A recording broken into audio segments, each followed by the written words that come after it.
Hello friends, मैं Aryan Shukla business advisor YouTube channel business advisor 009 पर आपका स्वागत करता हूं। आज हम बात करेंगे कि जो आपने बिजनेस स्टार्ट किया है वह मिनिमम योग्यता पर आधारित है या मैक्सिमम योग्यता पर आधारित है या फिर एक्स्ट्रा योग्यता पर आधारित है। आपकी जो क्षमता है, जो आपकी पावर है, जो आपका नॉलेज है, स्किल है, टैलेंट है, वो 20% इस्तेमाल हो रहा है, 80% रिजर्व में है, 80% रिजर्व में है, या फिर 80% इस्तेमाल हो रहा है, 20% रिजर्व में है, या फिर 100% इस्तेमाल हो रहा है, या फिर 100+ में इस्तेमाल हो रहा है। अर्थात आपके पास में माइनस में आप दूसरों के अकॉर्डिंग, दूसरों के आधार पर, दूसरों से ले करके आप उसको इस्तेमाल कर रहे हैं। किस आधार पर आपने अपनी फर्म, दुकान, कंपनी या प्रोडक्ट या सर्विस को लॉन्च किया है?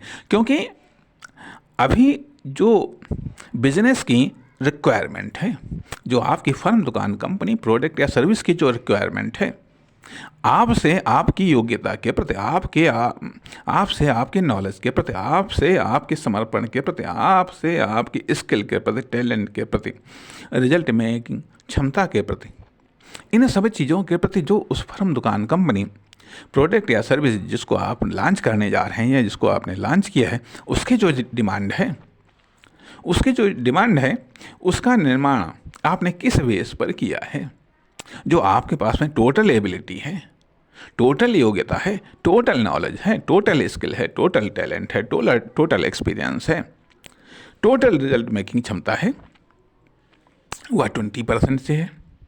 20% आपने इस्तेमाल किया है, 80% रिजर्व में रख रखा है, या फिर 80% रिजर्व में रख रखा है, मतलब 80% आप इस्तेमाल किया है, 20% या 50-50 का। अर्थात what is the ratio use and reserve, कितने परसेंट आपने यूज़ किया है, कितने परसेंट आपने रिजर्व किया है। या फिर अब रिजर्व आपके पास में माइनस में है तो कितना माइनस में है, और यदि प्लस में है तो कितना प्लस में है। इस चीज़ का उल्लेख हम इसलिए कर रहे हैं क्योंकि एक बात, कहावत कही जाती है कि कोई भी चीज़ एक माध्यम से जब दूसरे माध्यम में प्रवेश करता है, ये संभवतः शायद भौतिकी का ये नियम है जो प्रकाश के संबंध में, कि प्रकाश जब एक माध्यम से दूसरे माध्यम में प्रवेश करता है तो निश्चित तौर पर भटक जाता है। या मान लो, उसकी भी बात छोड़िएगा, अभी यदि आप खुद को आप सोचिएगा, ज़रा सा खुद को आप सोचिएगा कि जब आप सामान्य अवस्था में कहीं पर जा रहे हैं तो वायु में चलना या वायु में गिरना एक और चीज़ है। कहना चाहिए ऊपर मान लिया 10 फीट से कोई भी चीज़ यदि गिराई जाती है तो निश्चित तौर पर जिस चीज़ को टारगेट करके गिराई जाती है, निश्चित तौर पर शायद वहीं पर गिरेगी जाकर। लेकिन यदि वही चीज़ पानी में गिराई जाए 10 फीट, तो निश्चित तौर पर उस निशाने पर नहीं गिरेगी जहाँ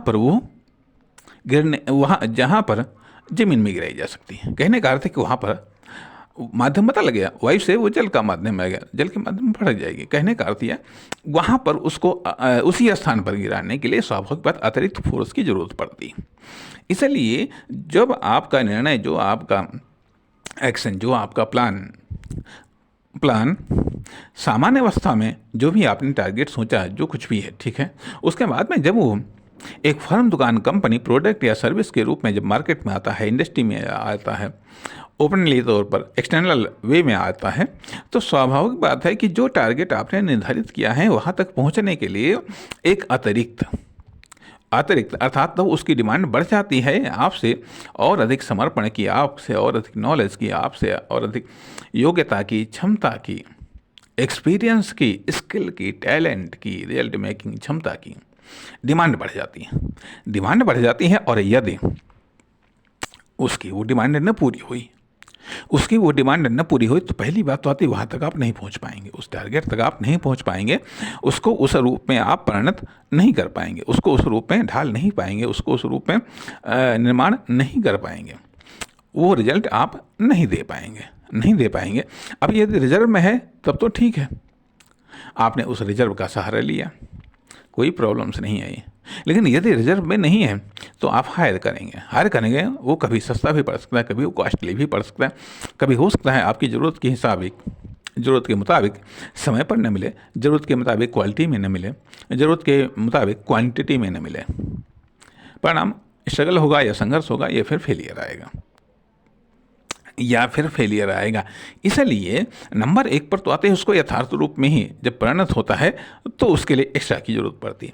साथ ही साथ फिर वहाँ पर लिविंग स्ट्रगल जुड़ने लगता है, डेवलपमेंट स्ट्रगल जुड़ने लगता है, अर्थात लिविंग स्ट्रगल और डिमांड करता है।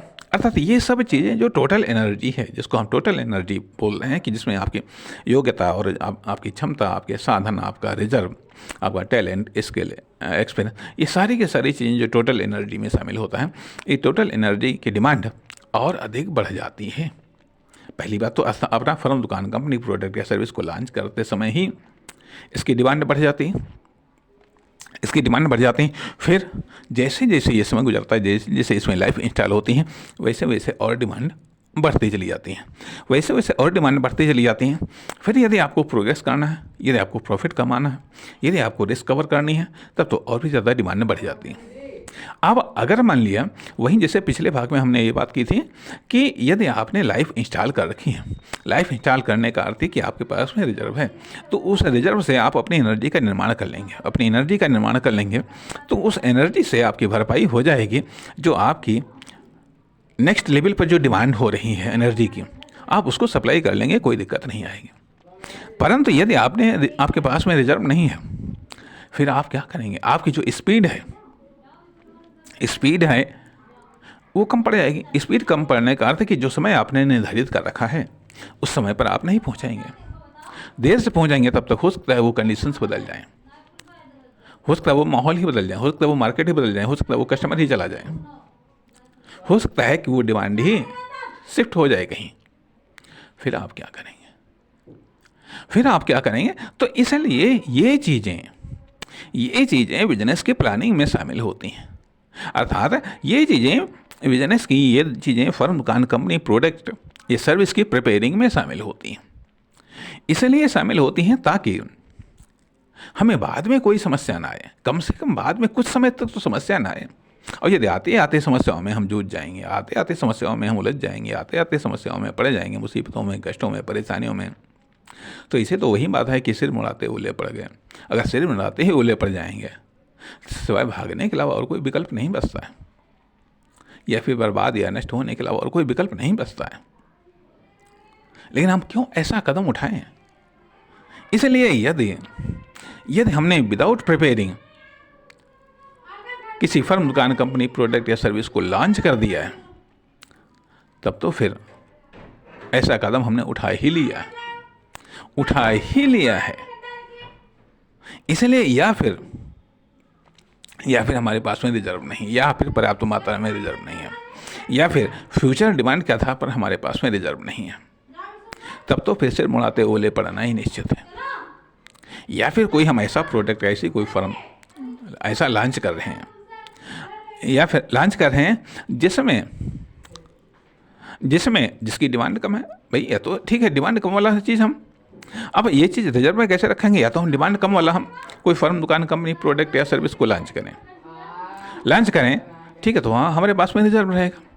लेकिन यदि हम किसी अन्य आकर्षण या प्रत्याकर्षण या अन्य संभावनाओं के कारण हम अपनी ज़रूरत से ज़्यादा, क्षमता से ज़्यादा हमने इस प्रकार का कदम उठा लिया है, तो स्वाभाविक बात हमारे पास में रिजर्व कम बचेगा, रिजर्व एनर्जी कम